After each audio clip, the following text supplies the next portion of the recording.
250 करोड़ की शादी, 500 करोड़, 5000 करोड़ का घोटाला, 5000 करोड़। इस वक्त की सबसे बड़ी खबर पे नजर डालेंगे। This is the Mahadev betting app. Into the Mahadev app, the Mahadev betting app. Mahadev batting app.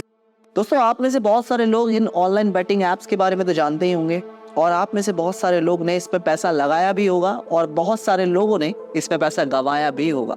अभी जो बैटिंग ऐप्स होते हैं ना, ये पूरी तरह स्कैम्स होते हैं और आज के इस वीडियो में ना मैं आपके साथ एक ऐसी स्कैम के बारे में बात करने वाला हूँ जिसका नाम है महादेव ऐप स्कैम, जिसने पूरे भारत को झकझोर के रख दिया। इतना बड़ा ये स्कैम निकला कि आप जानेंगे तो आपके होश उड़ जाएंगे। कहानी की शुरुआत होती है सौरभ चंद्रकर से। ये एक ऐसा बंदा होता है जो कि छत्तीसगढ़ में रहता है और इसकी बहुत ही मामूली सी एक दुकान होती है जिसका नाम होता है महादेव जूस स्टॉल। अपनी दुकान से थोड़ा मोड़ा पैसा कमाया करता था और शाम होते ही अपने दोस्त रवि उप्पल के साथ ये सट्टा खेलने चला जाया करता था। अब शुरुआत से ही ये सट्टे का बड़ा शौकीन, इसे सट्टा खेलने में बड़ा मजा आता था। तो जब तक इसके पास पैसे थे दोनों ने सट्टा खेला और थोड़े बहुत पैसे जीते भी।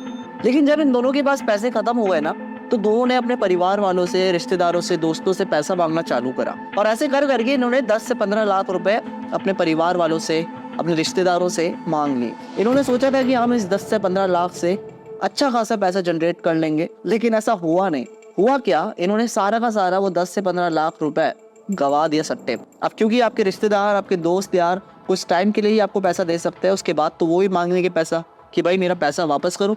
तो जब इनके रिश्तेदारों ने या दोस्त ने इनसे पैसा वापस मांगना चाहा तो ये भारत छोड़कर दुबई चले गए। दुबई में इन्होंने सोचा कि एक नए सिरे से जिंदगानी को शुरू किया जाए और इन्होंने छोटी मोटी जो जॉब्स होती है, जैसे कभी वेटर बन जाते, कभी सिक्योरिटी गार्ड बन जाते, कभी उबर चलाने लगते, थोड़ा बहुत पैसा यहाँ से कमा ही रहे थे। जिंदगानी इनकी ठीक चली ही रही थी। लेकिन इन दोनों के मन में ना अभी भी ठसक थी और टीस कि यार हमें कुछ बड़ा करना है। अब बड़ा करने के लिए बड़ी मेहनत भी लगती है, लेकिन इनको तो शुरुआत से बस सट्टा खेलना आता था। तो जो इन्होंने जॉब से पैसा कमाया था ना, उससे एक सट्टे वाली यानी बैटिंग ऐप बनवाई जिसका नाम था महादेव ऐप। अब ये नाम इन्होंने क्यों रखा, इसके दो रीजन है। पहला रीजन ये है कि जो सौरभ चंद्रकर है उसकी दुकान का नाम महादेव था और दूसरा रीजन ये है जो महादेव है वो सिर्फ एक नाम नहीं है, वो एक इमोशन है। इंडिया में बहुत लोग इस नाम से भगवान शिव को पूजते हैं और पूरी आस्था से उनको स्मरण करते हैं। तो यहाँ पे इनको ये ट्रस्ट फैक्टर भी गेन हो गया।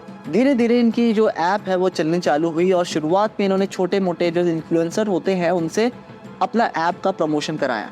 अब क्योंकि हर कोई अपनी ज़िंदगी में बिजी था, इतना ज़्यादा इन बैटिंग ऐप का प्रचलन नहीं था, तो इनको ना वो पॉपुलैरिटी नहीं मिल पा रही। लेकिन 2020 में लगता है लॉकडाउन और लॉकडाउन के वक्त कई सारे लोग की जॉब चली गई और कई सारों के पास पैसा खत्म हो गया।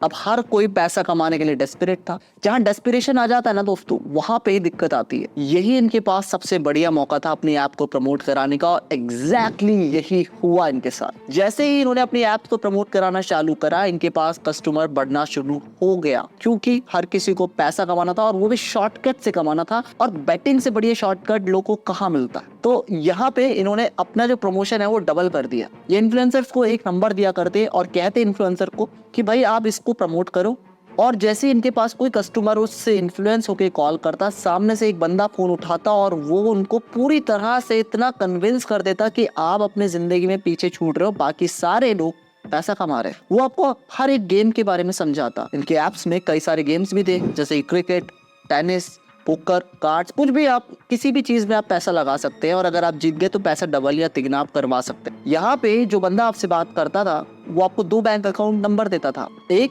डिपॉजिट के लिए और दूसरा विड्रॉल के लिए। एक में क्या होता था कि आपको पैसे डिपॉजिट कराने होते थे और दूसरे से अगर आप कभी कभार जीत गए वहां से आप पैसा निकाल सकते हैं। अब इंटरेस्टिंग बात यह है कि दोनों की दोनों बैंक अकाउंट ना बेनामी बैंक अकाउंट हुआ करते थे। बेनामी बैंक अकाउंट वो होते हैं जो किसी गरीब के नाम पे खोले जाते हैं, उस गरीब को थोड़ा सा पैसा दे दिया जाता है और उसके नाम पर उस बैंक अकाउंट पे इलीगल ट्रांजैक्शंस किए जाते हैं। अब क्योंकि वो गरीब है वो तो कुछ कहेगा नहीं, उसको पैसा ऑलरेडी आपने दे दिए हैं और कल को कोई फंसेगा तो वो गरीब फंसेगा, आप नहीं फंसेंगे। एक और इंटरेस्टिंग बात यहाँ पे ये है कि जैसे ही आप इनकी ऐप को खोलते थे और गेम्स खेलना चालू करते थे, वहां पे आपका जीतना तय था। मतलब 4 में से 3 बार तो आप जीतेंगे ही जीतेंगे, चाहे आप किसी भी गेम में पैसा लगा लीजिए। इसे कहते हैं चारा डालना। मतलब शिकार को फंसाने के लिए जब चारा डाला जाता है तो शिकार को खुश करा जाता है, और सेम चीज आपके साथ हो रही थी। तो शुरुआत में तो आप जीतते थे, लेकिन जैसे जैसे आप और खेलते जाते तो आपको एक तो एडिक्शन लगता, और एडिक्शन लगने के बाद जब आप बड़ी अमाउंट लगाते, वो अमाउंट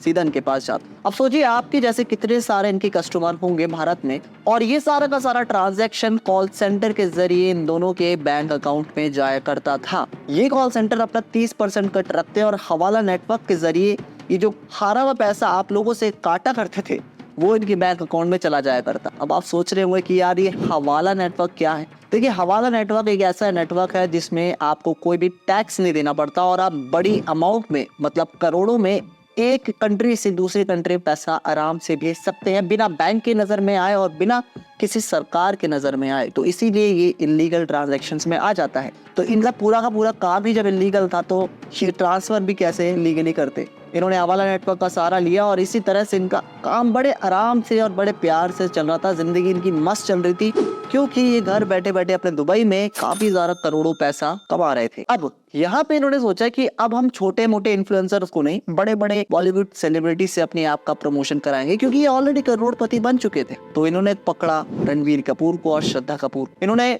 उनके जरिए इनकी ऐप का प्रमोशन करा और उससे भी इनको काफी सारे कस्टमर गेन हुए, और इसी वजह से ईडी ने मिस्टर रणवीर कपूर को बुलाया था और श्रद्धा कपूर से भी पूछताछ जारी है। अब अच्छी खासी दोनों की जिंदगी चल रही थी, लेकिन 2023 में सौरभ से गलती हो जाती है। सौरभ ने 2023 में शादी करने का निश्चय किया, और जैसे ही उसने शादी करने का निश्चय किया तो शादी में 200 करोड़ रुपए अपने खर्च कर दिए। अभी 200 करोड़ में से सिर्फ 47 जो करोड़ थे उसके 7 स्टार होटल में कमरे बुक किए गए गेस्ट के लिए। 150 करोड़ वेडिंग प्लानर को दिया गया, और ये वही वेडिंग प्लानर है जिसने बॉलीवुड के कई सारे बड़े बड़े नामी गिनामी नामों के लिए अपने वेडिंग प्लानर की जो सर्विसेज है वो प्रोवाइड की थी। इसके साथ ही और भी कई सारे सेलेब्स को बुलाया गया और उनकी फी का पेमेंट हार्ड कैश में किया गया। ये इंटरेस्टिंग चीज है, क्योंकि जब आप किसी भी सेलेब को या किसी भी बड़ा ट्रांजैक्शन कोई करते हैं तो उसका हार्ड कैश में पेमेंट देना साफ तौर पर जाहिर करता है कि ये एक इलीगल तरीके से और टैक्स को बचाने के लिए पेमेंट की जा रही है। अभी बात भारत के अधिकारियों को पता चल गई, जिसमें से 39 लोकेशन पे उन्होंने रेड मारी और 419 करोड़ रुपए उन्होंने सीज करे। उन्होंने बॉलीवुड स्टार्स को, जितने भी बॉलीवुड स्टार्स है, उन्हें एक एक करके बुलाया ईडी ने अपने पास, और ये सिंपल सा सवाल पूछा कि जब आप परफॉर्म करने के बाद पेमेंट ले रहे थे तो कैश में आपने पेमेंट क्यों ली?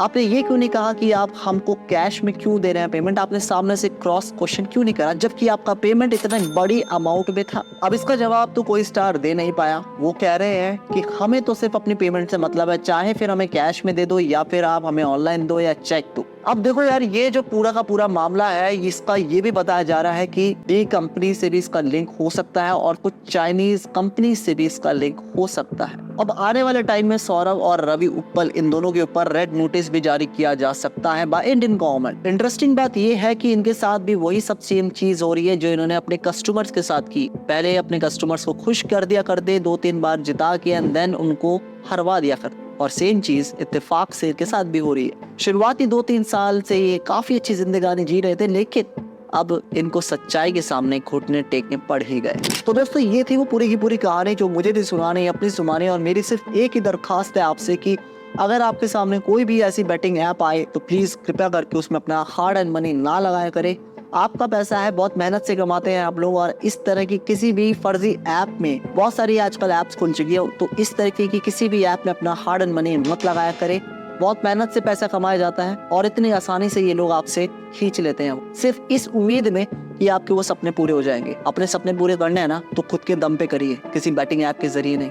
उम्मीद करता हूँ इस वीडियो से आपकी मदद हुई हो, आपके दिमाग के दरवाजे खुले हों, आपको समझ में आया हो किस तरह से आपको पागल बनाया जाता है। और अगर आपको वीडियो पसंद आई हो, do hit the like button and subscribe. मैं मिलता हूँ आपको अगले वीडियो में, तब तक के लिए जय हिंद, वंदे मातरम।